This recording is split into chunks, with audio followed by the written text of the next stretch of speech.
In the unforgiving mountains of Afghanistan, where legends are born from blood and bullets, there lived a story that would make even the bravest soldiers question everything they thought they knew about courage. It was a tale of Marcus Chen, a young Marine whose gentle nature earned him mockery from his fellow warriors, whose quiet voice was mistaken for weakness, and whose compassionate heart was seen as a fatal flaw in a world where mercy could mean death. They called him Soft, a nickname that followed him through boot camp like a shadow, whispered in mess halls and barracks with cruel laughter. His drill sergeants shook their heads, his squad mates rolled their eyes, and his commanding officers wondered if this gentle soul had what it took to survive in the brutal theater of war. But, what they didn't know was that behind those kind eyes lay a gift so extraordinary, so precise, that it would soon turn the tide of an impossible battle and rewrite the very definition of what it means to be a warrior. This is the story of how the Marine everyone underestimated became the sniper who saved an entire battalion, taking down a full enemy legion with nothing but his rifle, his training, and a heart that refused to let his brothers in arms die on his watch. It's a story of proving that sometimes the quietest voices carry the deadliest whispers, and that true strength doesn't always roar, sometimes it speaks softly and carries the biggest impact of all. Marcus Chen had always been different from the other Marines in his unit. While his fellow soldiers spent their evenings playing poker, arm wrestling, and sharing war stories, Marcus would sit quietly in the corner of the barracks, writing letters home to his elderly grandmother in San Francisco's Chinatown. His voice never rose above a respectful tone, his movements were deliberate and careful, and he had never once gotten into a fight with another soldier. These qualities, which his grandmother had taught him were virtues, became the source of endless ridicule in the harsh environment of military life. The nickname, Soft, started during basic training at Paris Island. While other recruits screamed their responses to drill instructors, Marcus spoke with quiet confidence. While others threw punches during disagreements, Marcus walked away. The drill instructors pushed him harder than the others, expecting him to break, to show some flash of anger or aggression that would prove he belonged among warriors. But Marcus never broke. He simply endured, completed every task with precision, and maintained his gentle demeanor no matter how much pressure they applied. His marksmanship scores were exceptional from the very beginning. At the rifle range, while other recruits struggled to hit their targets at 300 yards, Marcus was placing perfect shots at 800 yards with an almost supernatural calm. The instructors noticed, but his personality overshadowed his talent. They saw a skilled marksman, but questioned whether he had the killer instinct necessary for combat. In their minds, being soft meant being weak, and weakness had no place in war. When Marcus graduated and was assigned to the 2nd Battalion, 3rd Marine Regiment, his reputation followed him like a curse. His squad leader, Sergeant Rodriguez, was a veteran of 3 deployments who believed that Marines needed to be hard as nails to survive. He looked at Marcus and saw a liability. During training exercises, Rodriguez would deliberately put Marcus in the most challenging positions, hoping to toughen him up or wash him out entirely. Marcus's squad mates were no kinder. Corporal Jackson, a hulking man from Texas who could bench press twice his body weight, made it his personal mission to remind Marcus daily that he didn't belong. Private Williams, who came from the rough streets of Detroit, saw Marcus's gentle nature as a sign of privileged softness. They would accidentally bump into him during formation, hide his gear before inspections, and make jokes at his expense during meals. But Marcus never complained. He absorbed their hostility with the same quiet strength his grandmother had taught him. She had survived the Cultural Revolution in China, had lost her husband to war, and had raised Marcus's father as a single mother in a foreign country. Her lessons about inner strength, about the power of stillness, and about the courage it took to remain compassionate in a cruel world had shaped Marcus into the man he was. He understood that their mockery came from their own fears and insecurities about the war they were all heading toward. The unit deployed to Afghanistan in the spring of 2018, assigned to Forward Operating Base Chapman in the volatile Khost province. The area was known for frequent Taliban attacks, improvised explosive devices, and sniper fire from the surrounding mountains. It was a place where Marines learned quickly that survival depended on trusting your brothers in arms, and many questioned whether they could trust someone they saw as weak. Marcus was assigned as the unit's designated marksman, a role that seemed perfect for his shooting abilities but isolated him from the tight bonds that infantry Marines typically shared. While his squad mates went on patrol together, Marcus often worked alone or with a spotter, providing overwatch from elevated positions. This separation only reinforced their belief that he was different, that he wasn't really one of them. The first few months of deployment were relatively quiet for Marcus's unit. They conducted routine patrols, searched for weapons caches, and provided security for supply convoys. During this time, Marcus proved his worth in small ways that went largely unnoticed. He spotted an improvised explosive device during a patrol that could have killed 3 Marines. His sharp eyes caught movement in a building that led to the discovery of a Taliban weapons cache.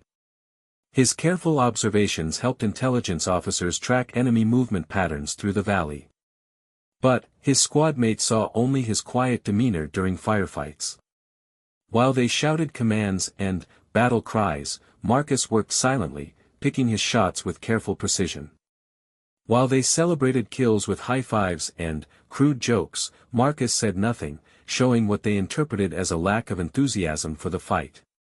They couldn't understand that Marcus's silence came from a deep respect for the gravity of taking a life, even an enemy's life. The turning point came during a mission in late August. Intelligence had identified a Taliban commander who was coordinating attacks against coalition forces throughout the region. The unit was tasked with capturing or killing this high-value target in a small village nestled in the mountains about 20 miles from their base. It was supposed to be a straightforward operation: surround the building where the commander was hiding, call for his surrender, and either capture him alive or eliminate him if he resisted.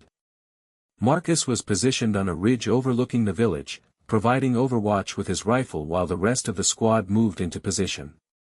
Through his scope, he watched as his squad mates approached the target building under cover of darkness. Everything seemed to be going according to plan until the first explosion shattered the silence of the night. The Taliban commander hadn't been alone. Intelligence had been wrong about the strength of enemy forces in the village. What the Marines had expected to be a simple capture mission turned into a fierce firefight as dozens of Taliban fighters emerged from hidden positions throughout the village. Marcus's squad mates found themselves surrounded and outnumbered, taking fire from multiple directions as they tried to reach cover. From his position on the ridge, Marcus could see the entire battlefield spread out below him. He watched in horror as his squad mates, the same men who had mocked and ridiculed him for months, fought desperately for their lives against overwhelming odds. Sergeant Rodriguez was pinned down behind a low wall, bleeding from a wound to his shoulder.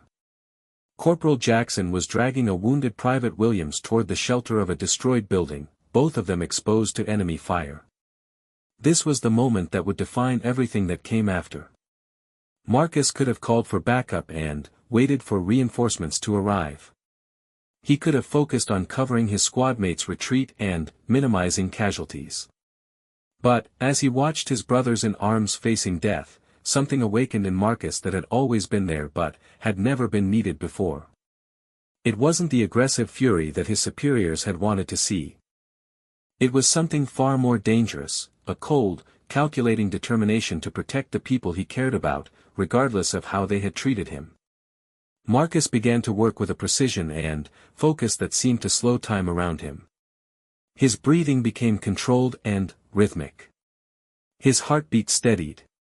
His hands, already steady from years of training, became absolutely rock-solid.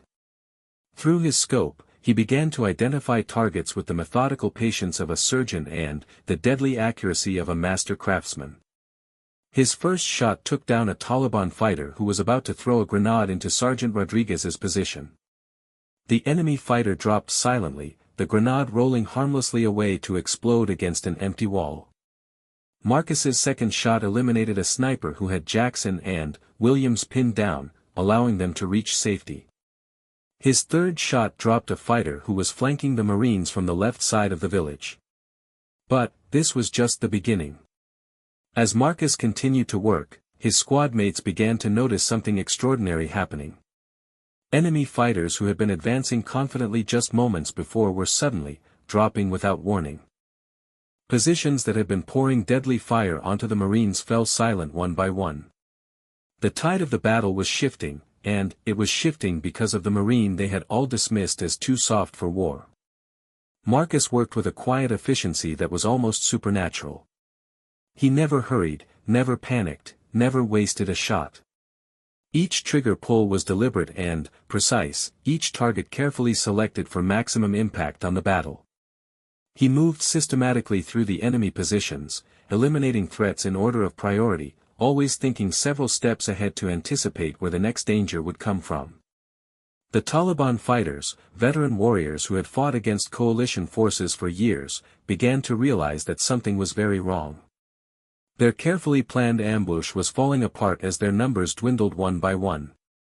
They couldn't see Marcus on his distant ridge, couldn't identify where the shots were coming from, couldn't understand how their strong positions were being neutralized so quickly and quietly. Down in the village, Marcus's squad mates were experiencing their own revelation. The same men who had questioned his courage, who had mocked his gentle nature, who had doubted his place among Marines, were now witnessing firsthand what real warrior strength looked like. It wasn't the loud, aggressive bravado they had expected. It was quiet, controlled, and absolutely lethal. Sergeant Rodriguez, despite his wound, found himself in awe as he watched enemy positions fall silent around him. Corporal Jackson, the man who had made Marcus's life miserable for months, felt a growing respect for the Marine who was single-handedly saving their lives. Private Williams, who had joined in the cruel jokes about Marcus being soft, began to understand that they had all been wrong about what it meant to be strong. As the night wore on and Marcus continued his deadly work, the enemy force that had seemed so overwhelming began to crumble. What had started as a confident ambush by a superior force was becoming a rout as Taliban fighters found themselves being picked off one by an unseen enemy who never seemed to miss. Some began to retreat, others tried to hide, but Marcus could see them all through his scope, and his patience was infinite. The battle that was supposed to end in disaster for the Marine squad was becoming a masterclass in precision shooting. Marcus had found his calling, not as the aggressive warrior his superiors had wanted him to be, but as something far more effective, a guardian angel with a rifle, watching over his brothers from above and eliminating threats before they could cause harm. The gentle young man they had all underestimated was proving that sometimes the greatest strength comes not from anger or aggression, but from love and the determination to protect those who matter most. The night was far from over, and Marcus could sense that something bigger was happening than just the ambush his squad had walked into. Through his night vision scope, he began to notice movement on the far ridgeline surrounding the village. More Taliban fighters were approaching from multiple directions, and the radio chatter he was monitoring suggested that what they had stumbled into wasn't just a trap for his small squad, but part of a much larger operation targeting the entire forward operating base. Marcus keyed his radio with calm precision. His voice, the same quiet tone that had earned him ridicule for months, now carried the weight of absolute authority as he reported his observations to command. The enemy forces converging on their position weren't just local fighters. They were part of a coordinated assault involving hundreds of Taliban soldiers, armed with heavy weapons, mortars, and rocket-propelled grenades. The village where his squad was trapped was meant to be the launching point for a massive attack on FOB Chapman that could have resulted in dozens of American casualties. Command's response was immediate but sobering. Reinforcements were at least 2 hours away due to other operations in the region. Air support was limited because of weather conditions that had grounded most aircraft. Marcus's squad, along with Marcus himself, were effectively on their own against a force that was growing larger by the minute. The Marine they had all called soft was now the primary obstacle standing between hundreds of enemy fighters and a successful assault on their base. Marcus absorbed this information with the same calm that had characterized his entire approach to the firefight. He understood that the battle was no longer just about saving his squadmates, though that remained his primary concern. He was now fighting to prevent a much larger catastrophe, and the responsibility settled on his shoulders like a familiar weight. His grandmother's voice echoed in his memory, reminding him that true strength often required carrying burdens that others couldn't bear. From his elevated position, Marcus began to expand his field of view beyond the immediate village where his squad mates were trapped.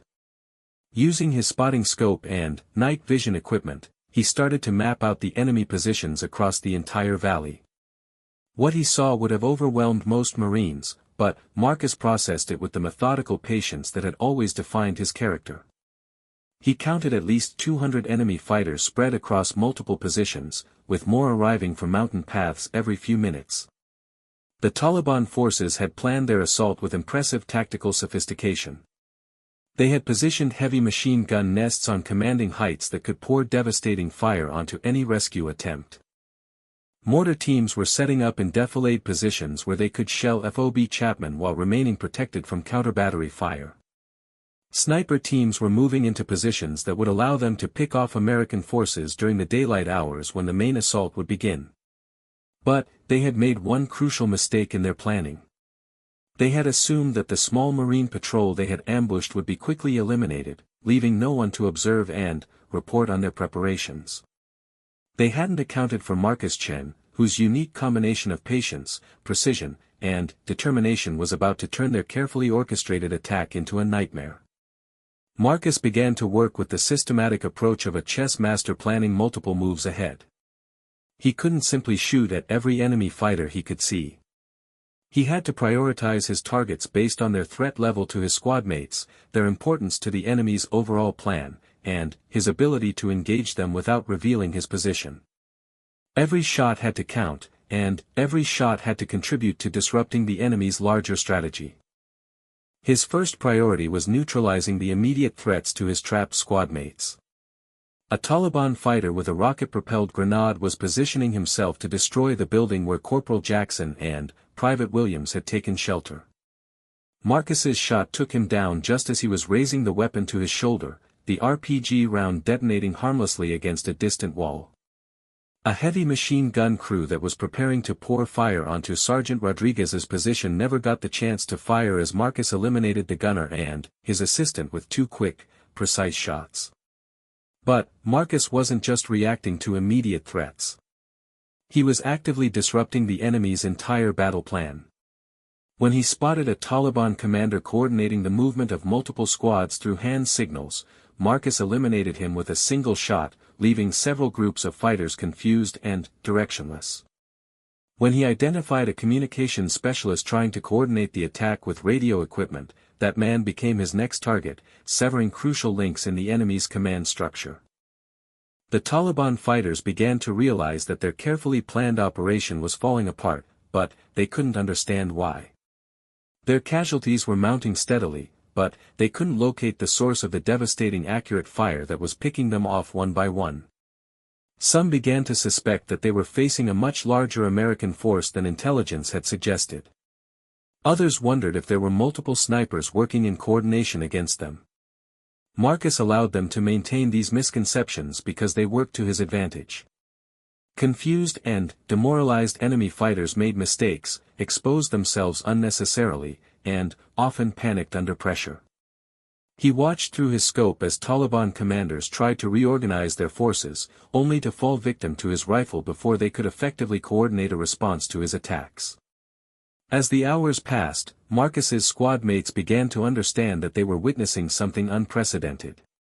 The Marine they had dismissed as too gentle for war was single-handedly dismantling an enemy force that should have overwhelmed them completely.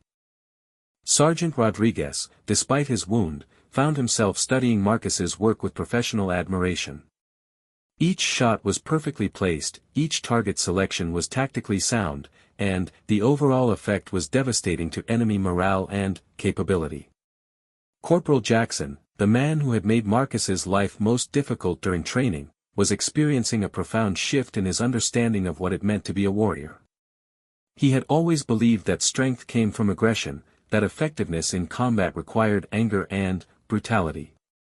But, watching Marcus work, he saw a different kind of warrior entirely.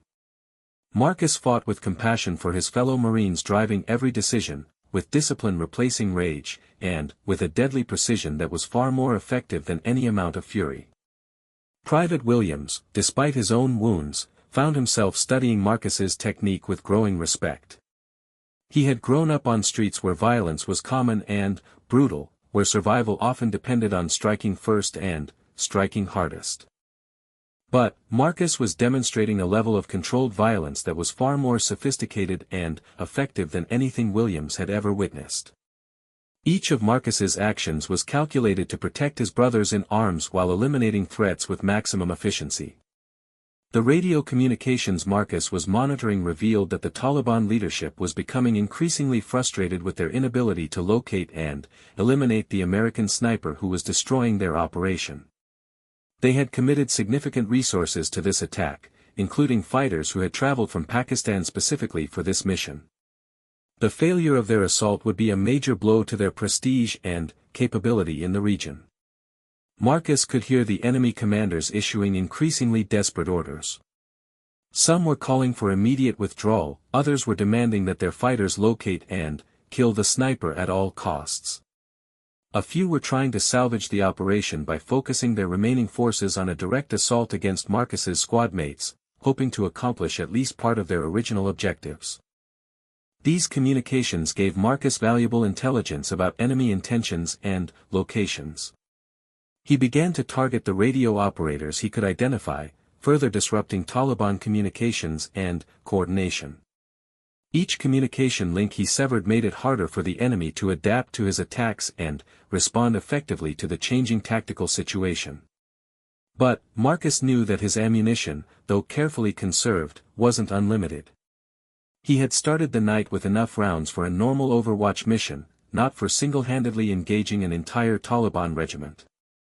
He began to calculate his remaining ammunition against the number of high-value targets he could still identify, prioritizing those whose elimination would have the greatest impact on the enemy's overall capability. The mathematical precision with which Marcus approached this calculation was characteristic of his entire approach to the battle. He wasn't fighting in an emotional frenzy or responding to immediate impulses. He was conducting a systematic dismantling of enemy forces using the same methodical patience that had characterized his entire military career. Every decision was made based on careful analysis of the tactical situation and the likely consequences of various courses of action. As dawn approached, Marcus could see that his strategy was working. The Taliban force that had numbered in the hundreds was now significantly reduced, and those who remained were demoralized, confused, and beginning to withdraw from their positions. The carefully coordinated assault on FOB Chapman had been turned into a disorganized retreat, and American lives had been saved not through overwhelming firepower or superior numbers, but through the precise application of skill and determination by a single Marine. But the battle wasn't over yet. The most dangerous part was still to come, as desperate enemy fighters would make their final attempts to salvage something from their failed operation. And Marcus, despite his extraordinary performance throughout the night, was still just one man with limited ammunition facing an enemy force that, while diminished and demoralized, was still capable of causing significant damage if it regrouped effectively. The gentle young man who had entered the military as Marcus Chen was disappearing, being replaced by someone harder and more focused, yet somehow still fundamentally the same person his grandmother had raised.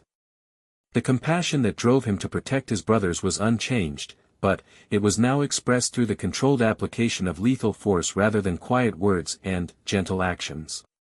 He was becoming the warrior he had always been meant to be, not through abandoning his fundamental nature, but by finding a way to channel it toward the protection of those he cared about most. As the first rays of sunlight began to illuminate the Afghan mountains, Marcus could see the full scope of what he had accomplished during the long night. The valley that had been swarming with enemy fighters just hours before was now littered with evidence of his deadly work. Taliban positions that had bristled with weapons and fighters were now silent and abandoned.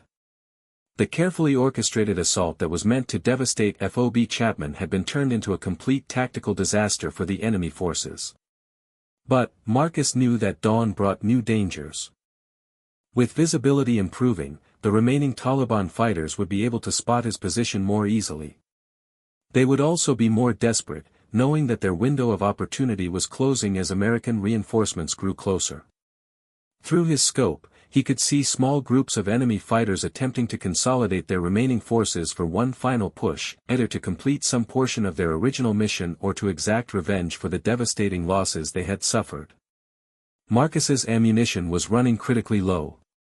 By his careful count, he had fewer than 20 rounds remaining, a number that would have seemed impossible to manage effectively against the dozens of enemy fighters still in the area.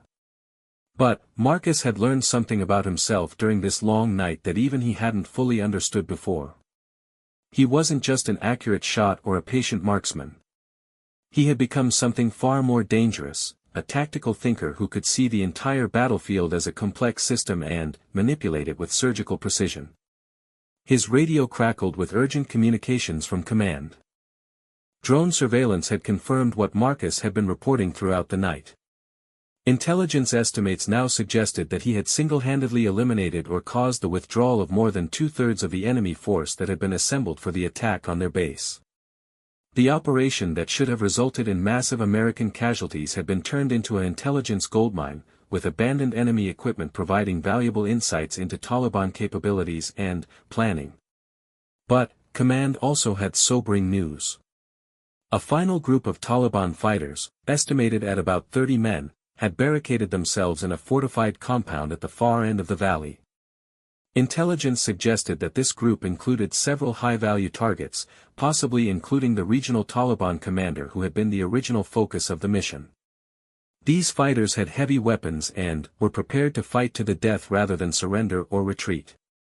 More concerning was the intelligence that this group had taken several local civilians as hostages, including women and children from the village where Marcus's squad was trapped. They were threatening to execute the hostages unless they were allowed to withdraw safely. The situation had become not just a military engagement, but a hostage rescue operation with innocent lives hanging in the balance. Marcus studied the compound through his scope with the same methodical patience he had shown all night. The structure was well designed for defense, with thick walls, limited approaches, and excellent fields of fire for the defenders. A conventional assault would likely result in heavy casualties among both American forces and the civilian hostages. But, Marcus began to see possibilities that others might have missed. The compound had been built on a slight rise that provided the defenders with good visibility of the surrounding area. But, this same elevation made certain parts of the structure visible from Marcus's position on the distant ridge. More importantly, Marcus had observed the movement patterns of the defenders throughout the early morning hours and was beginning to understand their rotation schedules, their blind spots, and their behavioral patterns. Marcus keyed his radio and began to relay detailed intelligence about the compound to command. His observations were so precise and comprehensive that the intelligence officers receiving them initially questioned whether he might have access to additional surveillance assets they weren't aware of. But, Marcus was simply demonstrating the same careful attention to detail that had characterized his entire approach to the battle. He had identified the likely location where the hostages were being held, based on patterns of guard movement and the defensive positions of the Taliban fighters. He had mapped out the interior layout of the compound by observing how people moved between different sections and where they seemed to spend the most time. He had even identified what appeared to be the command structure among the remaining fighters by watching who gave orders and who followed them. But, most importantly, Marcus had identified the sequence of shots that would be necessary to neutralize the threat to the hostages while minimizing the risk of civilian casualties. It would require precision that bordered on the impossible, timing that allowed no margin for error, and the kind of cold calculation under pressure that few humans were capable of maintaining. Command gave Marcus authorization to proceed, but also made it clear that backup plans were being prepared in case his approach failed. Special forces units were being positioned for a possible assault, and helicopter gunships were standing by despite the continued poor weather conditions. But, everyone involved understood that Marcus's approach offered the best chance of saving the civilian hostages while eliminating the remaining threat. Marcus spent several minutes studying the compound through his scope, memorizing every detail of the structure and the positions of the defenders. He identified 6 separate targets whose elimination would effectively neutralize the remaining Taliban threat while creating sufficient confusion to allow the hostages to escape or be rescued. Each shot would have to be perfect, and the sequence would have to be executed in rapid succession to prevent the defenders from realizing what was happening and retaliating against the civilians. His first target was a heavy machine gunner positioned to fire on any approaching American forces. This fighter also appeared to be in a command position, giving orders to other defenders and coordinating their positions. His elimination would remove the primary defensive weapon while also disrupting the enemy's command structure. Marcus waited patiently for the optimal moment when the target was clearly separated from any civilian hostages and positioned for a clean shot. The shot was perfect, dropping the machine gunner silently and immediately. Marcus immediately shifted to his second target, a fighter who was moving to investigate what had happened to the machine gunner. This elimination prevented the alarm from being raised immediately, buying Marcus precious seconds to continue his sequence.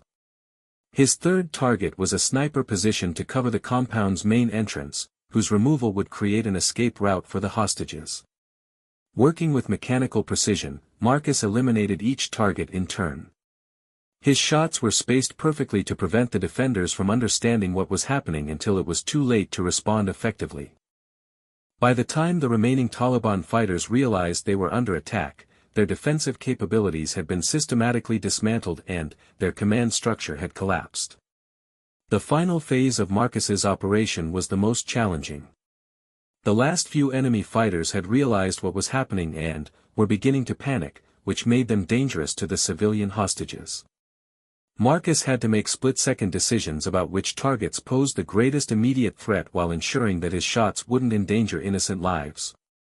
His final shots were taken under the most pressure he had experienced all night.